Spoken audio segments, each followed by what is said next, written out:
জাতি জনগোষ্ঠীৰ সমন্বয়ৰ মিলনভূমি এখন ক্ষুদ্ৰ চহৰ।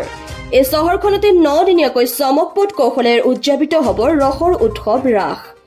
সম্পূৰ্ণ কাৰিকৰী কৌশল অৱলম্বন কৰি প্ৰতিষ্ঠা কৰা হ'ব মৃন্ময় মূৰ্তি।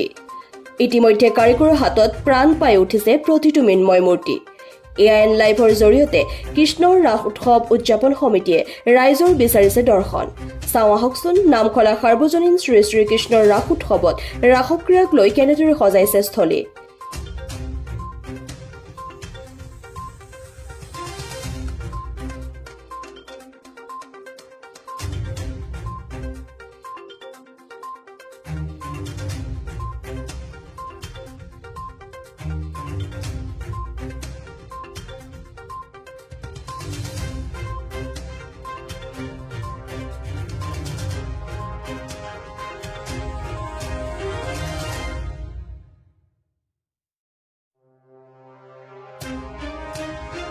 নমস্কাৰ। 41 সংখ্যক নামখলা সাৰ্বজনীন শ্ৰী শ্ৰীকৃষ্ণৰ ৰাস উৎসৱ উদযাপন। আমি এই ৰাসটি এইবেলি 9দিনীয়া বৰ্ণাঢ্য কাৰ্যসূচীৰে উদযাপন কৰিবলৈ বিশাল আয়োজন কৰিলোঁ। ইতিমধ্যে আমাৰ মৃন্ময় মূৰ্তিসমূহ সুন্দৰভাৱে আগবাঢ়ি আছে আৰু প্ৰায় 90% কাম ইয়াত হৈ গ'ল। আৰু যিখিনি আমাৰ কাৰিকৰী দিশৰ যিখিনি থাকিব এইখিনি ইতিমধ্যে 70% হৈ গ'ল। অহাৰ পৰহিলৈ সম্পূৰ্ণ হ'ব বুলি আমাক মূৰ্তি সমিতিয়ে জনাইছে।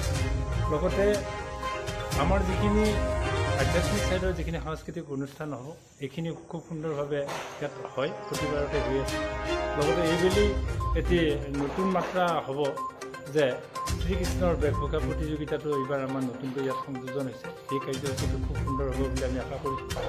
তাৰোপৰি মীনা বজাৰ, আনন্দ মেলা, চাৰ্কাছ, যাদু ইয়াৰ লগতেই দুযোৰাকৈ অসমৰ ভ্ৰাম্যমান থিয়েটাৰ আমাৰ ইয়াত আহি উপস্থিত হৈছে। থিয়েটাৰ সূৰ্য আৰু হেঙুল থিয়েটাৰ।